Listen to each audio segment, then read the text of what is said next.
Assalamualaikum warahmatullahi wabarakatuh. Alhamdulillah, syukur kita kepada Allah Subhanahu wa taala. Pada hari ini Allah Subhanahu wa taala memberikan kita nikmat, memberikan kita kebaikan. Allah Subhanahu wa taala memberikan banyak rahmat dan kasih sayangnya kepada kita. Alhamdulillah. Marilah sama-sama kita bersyukur di atas nikmat yang telah diberikan oleh Allah Subhanahu wa taala. Antara nikmat yang paling besar yang perlu kita syukuri adalah nikmat sihat. Nikmat sihat.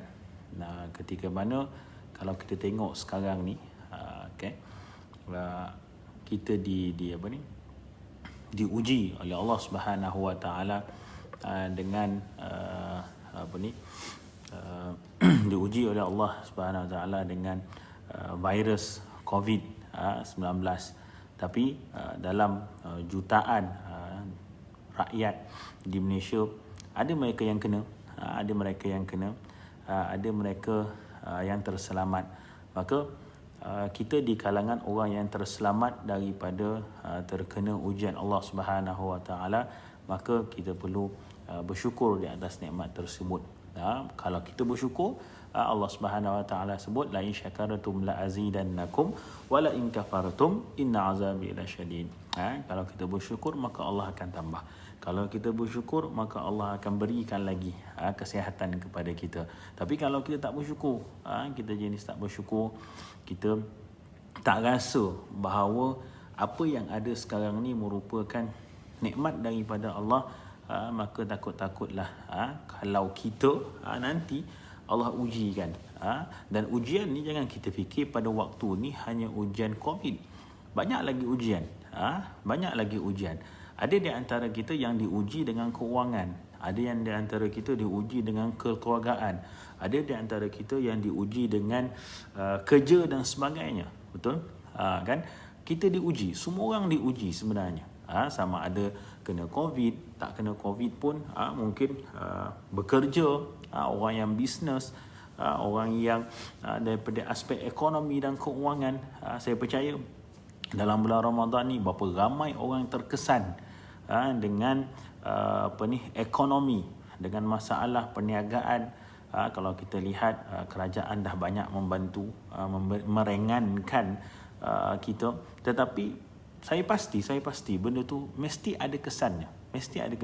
Contoh, kalau orang berniaga bazar, saya dapat makluman ada orang yang dah belajar berniaga bazar tu dengan 30 hari dia orang berniaga di bazar, dia boleh cover kehidupan dia setahun. Setahun dia boleh cover. Perniagaan ataupun income untuk keluarga hanya berniaga 30 hari dalam bulan Ramadan. Tetapi tahun ni tak ada bazar, Allah uji. Tetapi kita kena ingat bahawa kita kena faham Allah Subhanahu wa taala, kalau Allah tarik satu nikmat di sini, Allah bagi nikmat yang lain. Percaya ataupun tidak, Allah tarik satu nikmat di sini, Allah akan bagi nikmat yang lain. Ada orang dia kaya, tapi Allah tarik nikmat kesihatan. Ada orang dia miskin, tapi Allah bagi dia nikmat kesihatan. Jadi benda tersebut merupakan nikmat daripada Allah Subhanahu wa taala. Kita dah sampai ke 11 Ramadan, yang merupakan hari yang penting. Mungkin hari ni kawan-kawan kita tak rasa apalah sangat 11 Ramadan. Apalah sangat 11 Ramadan berbanding dengan Ramadan yang lain. Tetapi kita kena faham dan kita kena tahu 11 Ramadan merupakan satu hari ataupun satu tarikh yang cukup bermakna kepada baginda Rasulullah sallallahu alaihi wasallam. Ingat, 11 Ramadan. 11 Ramadan adalah hari yang penting. Ulama menyatakan hari tersebut merupakan hari kesedihan kepada baginda Rasulullah sallallahu alaihi wasallam. Kerana apa? Kerana di sana wafatnya seorang kekasih baginda Rasulullah sallallahu alaihi wasallam yang bernama Khadijah. Siapa yang tak kenal dengan Khadijah? Siapa yang tak kenal dengan Khadijah? Khadijah merupakan ummul mukminin, kekasih kepada baginda Rasulullah, emak kepada orang Islam. Orang yang pertama memeluk agama Islam di atas muka bumi ini adalah Khadijatul Kubra. Khadijatul Kubra, iaitu setelah mana Nabi Muhammad SAW menerima wahyu, hebatnya orang perempuan. Bukannya orang yang kedua, maksudnya selepas Nabi mendapat wahyu, orang yang memeluk Islam, bukannya orang lelaki tetapi adalah orang perempuan, iaitu Khadijah. Hebatnya orang perempuan yang menyelimutkan Nabi ketika mana Nabi SAW menerima wahyu dalam keadaan menggigil, dalam keadaan ketakutan, dalam keadaan badan Nabi kesejukan. Yang memeluk dan juga yang menyelimutkan baginda Rasulullah adalah perempuan yang bernama Khadijatul Kubra.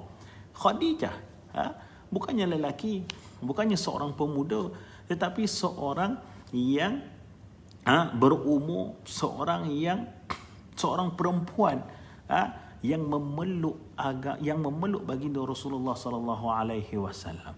Sebab itulah ada ulama menyatakan bahawa Islam itu tersebar sehingga hari ini di atas pelukan Khadijatul Kubra. Hari ini 11 Ramadan merupakan tarikh di mana perginya seorang pejuang, seorang kekasih baginda Rasulullah yang tak sama seperti mana orang lain. Tak sama seperti mana orang lain. Hari ini kalau kita dudukkan diri kita, bersama dengan Rasulullah, kita akan merasakan bahawa satu keadaan yang mana Rasulullah melihat isterinya yang paling dia sayang. Khadijah adalah isteri yang paling Nabi sayang. Yang paling Nabi sayang adalah Khadijatul Kubra.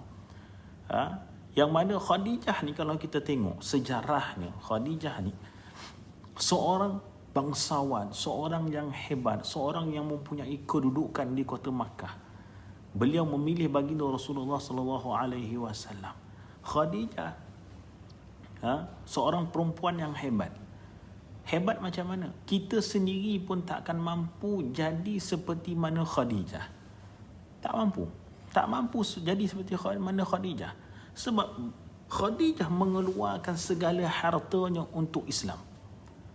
Khadijah mengeluarkan segala duit yang ada ketika mana orang Islam dikepung, orang Islam dipulaukan.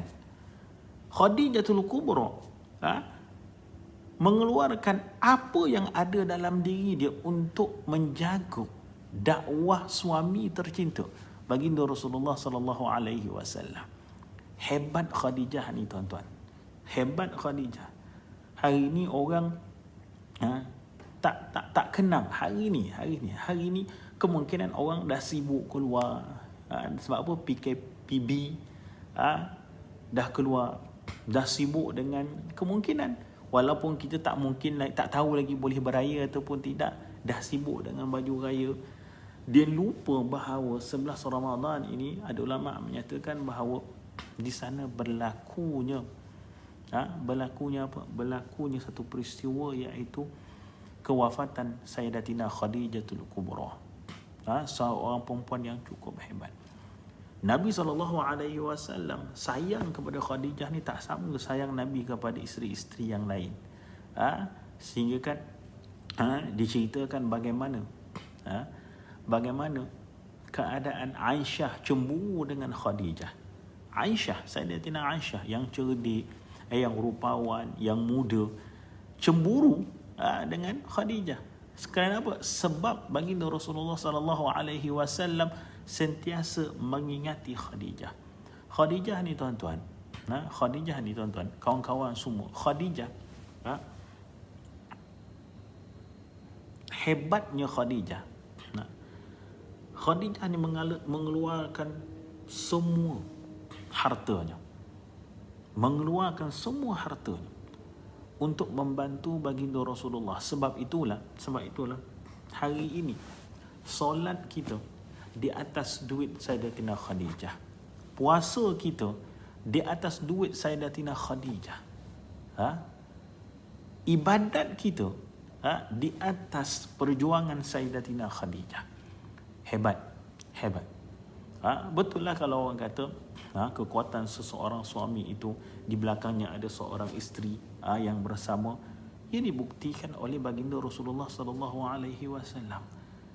Sebab itulah kalau kita lihat bagaimana keadaan wafat Sayyidatina Khadijah. Sayyidatina Khadijah wafat macam mana? Dengan harta. Khadijah ni banyak duit tau. Dia banyak duit. Khadijah ni banyak harta, tapi dia meninggal dalam keadaan Nabi menangis. Khadijah dia meninggal di atas riba baginda Rasulullah sallallahu alaihi wasallam. Duduk di atas riba baginda Rasulullah sallallahu alaihi wasallam. Khadijah meninggal dalam keadaan pakaiannya yang lusuh, kulitnya yang kering. Nabi sallallahu alaihi wasallam sedih di atas meninggalnya Khadijah dalam keadaan yang cukup sedih. Sebab apa? Sebab duit Khadijah dia pergi mana? Duit Khadijah dia pergi berjuang untuk menegakkan Islam. Yang hari ini, kita pada hari ini tak rasa langsung adanya seorang sosok badan, adanya seorang perempuan yang telah menyebabkan kita pada hari ini cukup selesa dengan Islam.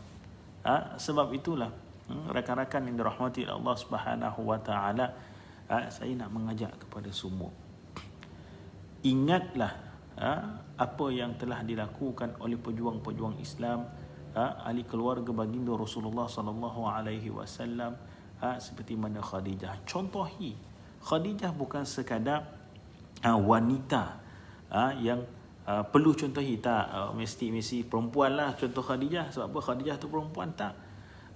Kita orang lelaki sendiri pun perlu contoh, perlu mencontohi apa yang dilakukan oleh Khadijatul Kubra.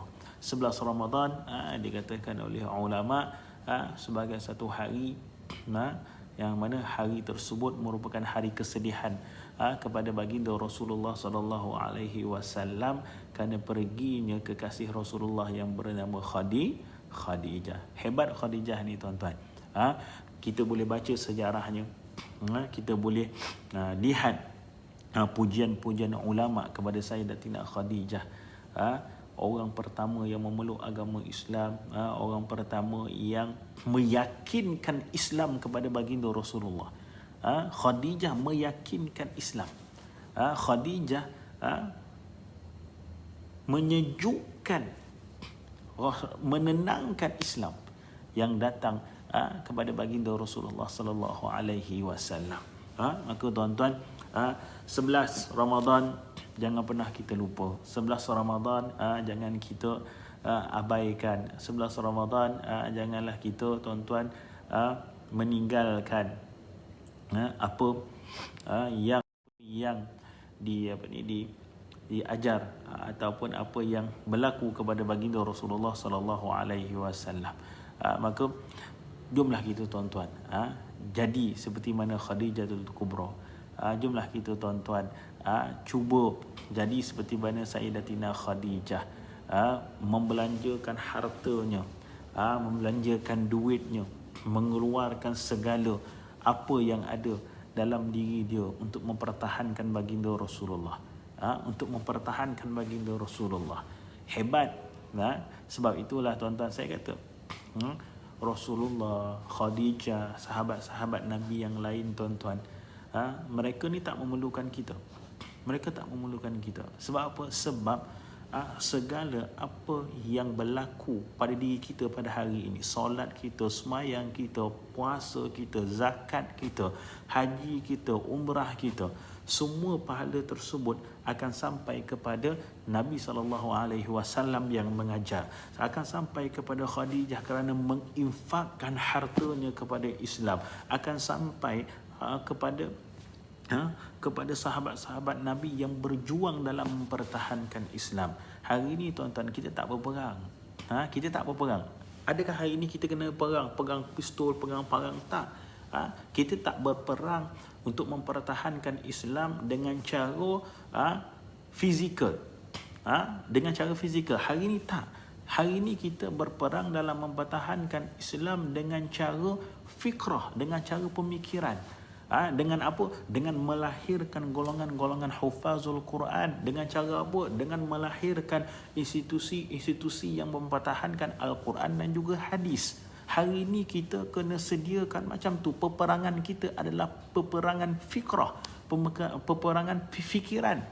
Takkan kita nak biarkan tahfiz, takkan kita nak biarkan pelajar-pelajar Al-Quran, pelajar-pelajar hadis kita dalam keadaan tuan-tuan mereka ini kalah daripada pendidikan mereka dengan golongan-golongan bukan Islam. Sebab itulah tuan-tuan, kami di As-Safa, antara fokus apa yang kami lakukan adalah untuk memartabatkan sistem pendidikan Islam. Sistem pendidikan Islam. Kami nak jadi seperti mana Sayyidatina Khadijah, untuk meletakkan Islam itu pada kedudukan yang cukup hebat, pada kedudukan yang cukup tinggi. Kalaulah pada hari ini bagi kami, orang yang belajar matematik contoh, orang yang belajar selain daripada ilmu Islam, mereka diletakkan dalam keadaan aircon yang cukup selesa, kelas yang cukup hebat, dewan yang cukup gah, fasiliti yang cukup tinggi. Kenapa tuan-tuan kita tidak meletakkan pelajar-pelajar Al-Quran kita, tak meletakkan pelajar-pelajar hadis kita, pelajar-pelajar ilmu Islam kita di tempat sebegitu rupa? Kenapa pada hari ini masih lagi ada tahfiz-tahfiz yang macam nak runtuh? Duduk di pondok-pondok, makannya tuan-tuan yang tak tentu hala tuan-tuan, kemudian tuan-tuan belajar dalam keadaan panas. Sedangkan tahu tak, hari ini kejayaan kita berkatnya Bumi Malaysia ini kerana adanya pelajar-pelajar tahfiz, adanya pelajar-pelajar yang masih lagi mengukir dalam bibir mereka menghafal Al-Quran, kalamullah. Kalau tak ada dia orang ni tuan-tuan, bala kita. Kalau tak ada orang yang pada hari ini masih lagi mengulang Al-Quran, kalau nak harapkan kita ni tuan-tuan, nak harapkan saya, nak harapkan semua orang yang ada dalam ni, yang belum tentu lagi hari ni kita baca Quran tuan-tuan. Betul tak? Saya nak tanya, siapa yang boleh baca Al-Quran, dia ulang Al-Quran dia baca Al-Quran dia sehari 6 jam, 7 jam, 8 jam. Kita tak mampu macam tu. Serius saya cakap, kita tak mampu nak macam tu, melainkan orang itu mestilah pelajar hafiz, pelajar hafizah di tahfiz-tahfiz yang mengundang rahmat Allah Subhanahu Wa Taala. Tapi orang macam ni tuan-tuan, apa yang kita buat? Orang yang macam ni tuan-tuan, kita letakkan dia orang dekat mana? Orang yang macam ni, mana kedudukan dia? Dah tengok dah sekolah-sekolah dia orang, dah tengok dah asrama dia orang. Kita dah tengok belum kedudukan pelajar-pelajar tahfiz ni, yang mana hari ini keberkatan negara kita ni adalah pelajar-pelajar sedemikian rupa. Tapi asrama dia orang panas, tempat dia orang mengaji panas, tempat dia orang mengaji tuan-tuan kotor. Bukan disebabkan mereka tak bersih, tapi keadaan tuan-tuan, fasiliti yang diletakkan kepada mereka tidak kena. Sebab itulah tuan-tuan, apa yang As-Safa buat, institusi yang kita bina tuan-tuan, kita ada hampir 14 cawangan di Malaysia, di luar negara pun ada tuan-tuan. Fokus kita yang paling utama adalah meletakkan pelajar-pelajar ini kedudukan yang tinggi. Boleh tuan-tuan, kita boleh buktikan, boleh lihat di semua institusi As-Safa, pelajar tahfiz kita, kita takkan benarkan mereka tuan-tuan dalam keadaan yang menyedihkan. Belajarlah kalau boleh tuan-tuan, kita letakkan surau dia orang wajib ada aircon. Wajib ada aircon. Kalau rumah kita ada aircon tuan-tuan, kita tak baca Quran, takkanlah anak-anak ni tuan-tuan yang mengaji Al-Quran kita tak bagi aircon kepada dia dalam keadaan sejuk dan sebagainya. Dan ini yang kita buat. Alhamdulillah. Saya sangat-sangat bersyukur tuan-tuan, mereka yang support As-Safa, mereka yang support Fatim, mereka yang sentiasa bersama dengan As-Safa, memberikan kepercayaan kepada As-Safa. Kita punya target tuan-tuan lebih besar. Target kita lebih besar. Ada orang kata tuan-tuan As-Safa dah kaya. As-Safa kaya, alhamdulillah tuan-tuan. Kita kaya tuan-tuan, kita bukannya mengumpul dana. As-Safa tuan-tuan bukannya mengumpul dana, masuk duit, sampai 10 juta, nampak figure dekat dalam bank account 10 juta, bangga dengan benda macam tu. Tak, kita bukan jenis macam tu. Apa yang kita ada tuan-tuan, masuk duit kepada As-Safa, alhamdulillah, terus kita gunakan untuk membina institusi. Untuk membina institusi, kita nak pastikan tuan-tuan, kita merupakan organisasi terbaik dalam membela pelajar-pelajar yang menghafal Al-Quranul Karim. Sebab itu tuan-tuan, alhamdulillah, saya bersama dengan As-Safa hampir tuan-tuan belasan tahun, daripada saya berumur 15 tahun tuan-tuan, sampailah tuan-tuan sekarang saya tengok tuan-tuan, apa yang kita buat hari ini kita terjemahkan, terjemahkan kembali. Pelajar-pelajar kita tuan-tuan, ada yang dah keluar, ratusan orang yang telah menghafal Al-Quran daripada tempat kita. Sangat-sangat bersyukur. Saya teringat tuan-tuan, mungkin akhir saya bercerita, tuan-tuan, di Rembau Negeri Sembilan tuan-tuan, kita ada 2 kawasan sekolah di Rembau Negeri Sembilan. Siapa yang tahu berkenaan tentang As-Safa, kita ada di Chenong, nama tempat tu Chenong satu, dan satu lagi tuan-tuan, kita ada di nama dia, tempat dia Bukit Sembilan. Tuan-tuan, masa saya belajar dulu dengan As-Safa, masa tu saya tingkatan 2 tuan-tuan, tingkatan 3, kami diletakkan di Chenong, nama tempat tu Chenong. Okey. Ketika mana kami di Chenong tuan-tuan, ada seorang hamba Allah, saya cerita kat sini je tuan-tuan. Ada seorang hamba Allah, dia buat apa tahu? Dia mewakafkan sebidang tanah kepada As-Safa. Dia sebidang tanah kepada As-Safa. Tuan-tuan, tanah tu di Bukit Sembilan. Hutan tuan-tuan, di Bukit Sembilan. Yang saya rasa kalaulah tuan-tuan kita tengok, mustahil kita boleh binakan. Kita boleh bina lah tuan-tuan sekolah yang besar di situ. Dia bagi kepada pengurusi kita, Datuk Syekh Muhammad Fuad. Dia kata, buatlah sekolah, buatlah tahfiz di kawasan tu. Tuan-tuan, kita tak ada duit. Maka kita tak bina dalam tempoh beberapa tahun tuan-tuan, kita tak membina apa-apa. Tapi dia masih lagi yakin tuan-tuan, kita akan bina sesuatu di atas tanah tersebut. Tuan-tuan, hari ini di kawasan itu yang diwakafkan tanah, kita ada pelajar hampir 600 orang. 600 orang. Tuan-tuan, 600 orang. Di atas tanah tu tuan-tuan, dia orang buat apa? Di atas tanah tu dia orang baca Quran. Di atas tanah tu dia orang solat berjamaah.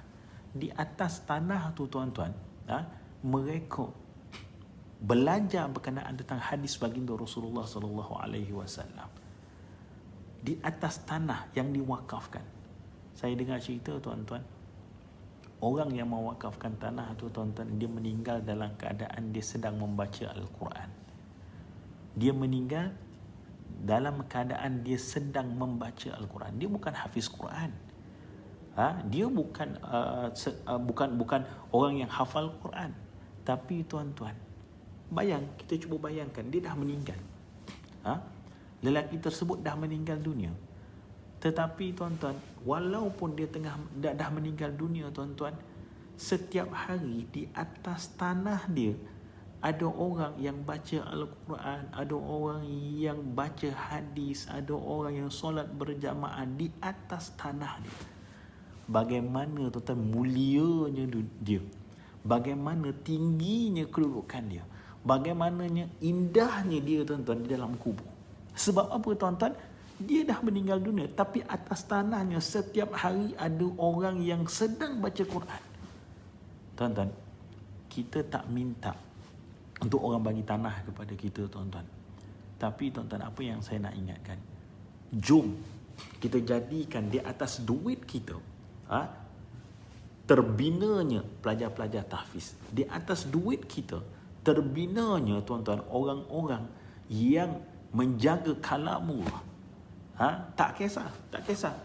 RM10, RM5. Yang pasti tuan-tuan, biar terbinanya duit kita, di atas duit kita itu, tahfiz orang yang belajar Al-Quran, seperti mana terbinanya tuan-tuan, duit Sayyidatina Khadijah, di atas duit Sayyidatina Khadijah terbinanya Islam. Di atas duit Khadijah tuan-tuan terbinanya hari ini kita orang yang mendapat nikmat Islam. Tak perlu banyak, tak perlu berpuluh ribu, kalau ada rezeki lebih, fadal, dipersilakan. Kalau ada lebih, ada 10,000, ada 50,000, tuan-tuan, kita yakin tak jadi masalah. Sebab kita kena faham kita orang Islam. Semakin kita keluarkan duit, tuan-tuan, semakin itulah berkat dan juga Allah akan bagi rezeki kepada kita. Mari jadikan Khadijah sebagai idola kita. Bina di atas duit kita, keuangan kita, simpanan kita. Di sana tuan-tuan, ada orang yang sentiasa berdoa kepada kita. Bina tuan-tuan, bina. Jangan tuan-tuan kita simpan duit kita banyak-banyak, tuan-tuan, kita meninggal tak sempat untuk kita membelanjakan saham akhirat kita. Ini saham akhirat. Jadi insya-Allah tuan-tuan, saya mengajak kepada semua dalam bulan Ramadan yang mulia, perbanyakkan sedekah. Jadilah seperti mana Sayyidatina Khadijah yang membelanjakan segala hartanya untuk kekasihnya, iaitu baginda Rasulullah. Meninggal Khadijah dalam keadaan sedih tuan-tuan, tetapi tinggi kedudukannya di sisi Allah Subhanahu wa taala. Khadijah yang cukup hebat, Khadijah yang cukup kaya, yang cukup berseri apabila berkahwin dengan baginda Rasulullah sallallahu alaihi wasallam, tuan-tuan, meninggal dalam keadaan bajunya yang lusuh, kulitnya yang kering, tuan-tuan. Kerana apa? Kerana nak memartabatkan Islam, kerana nak menegakkan Islam, kerana nak mempertahankan diri kita, tuan-tuan. Nak mempertahankan diri kita. Ini merupakan nikmat yang cukup hebat pada hari ini, kerana kita mampu berbicara berkenaan tentang seorang tokoh yang cukup hebat, iaitu Sayyidatina Khadijatul Kubra. Maka saya ajak kepada semua tuan-tuan untuk bersama. Dalam As-Safa kita menyediakan banyak platform. Platform tuan-tuan untuk kita bersama-sama dalam memartabatkan ilmu Islam. Segala platform kita sediakan. Kalau untuk yang sering kali saya bagi tahu, program Jom Buka untuk masyarakat awam, untuk asnaf, anak yatim, kita ada infak As-Safa, tuan-tuan, untuk tahfiz kita, bangunan-bangunan tahfiz kita, tuan-tuan. Jangan risau, RM1 pun kami terima, RM1 pun akan membantu, tuan-tuan. RM1 pun akan membantu. Next, tuan-tuan, kalau ada masa, saya akan cerita bagaimana terbinanya Masjid Nabawi daripada duit orang ramai. Tuan-tuan. Sejarah pembinaan Masjid Nabawi pada zaman baginda Rasulullah sallallahu alaihi wasallam. Kemudian tuan-tuan, kita ada program zakat. Kalau sebagai contoh, tuan-tuan, orang itu berzakat, boleh zakat melalui As-Safa, dan kita akan channelkan kepada negeri. Ada pulangannya kepada kita, dan kita merupakan amil kepada zakat juga, tuan-tuan, dan kita mendapat sebahagian daripada duit zakat itu untuk pelajar-pelajar tahfiz kita. Maka kita dah sediakan platform untuk orang ramai, dan alhamdulillah saya yakin, tuan-tuan, dan orang yang pernah bersama dengan As-Safa pasti yakin, dan dia pernah melihat semua institusi yang kita terjemahkan kembali kepada mereka, tuan-tuan, daripada duit yang mereka bagi, mereka boleh lihat hasilnya di beberapa cawangan kita. Di Negeri Sembilan kita ada 2, 3 cawangan, 4 cawangan.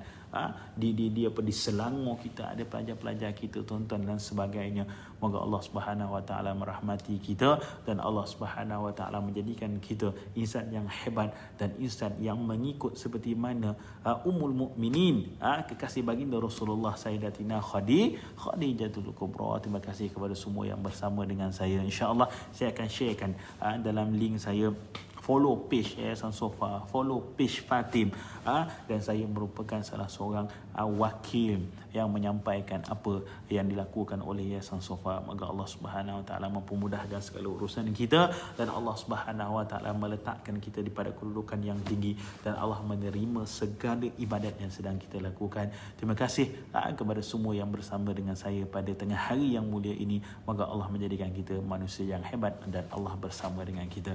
Terima kasih sekali lagi. Assalamualaikum warahmatullahi wabarakatuh.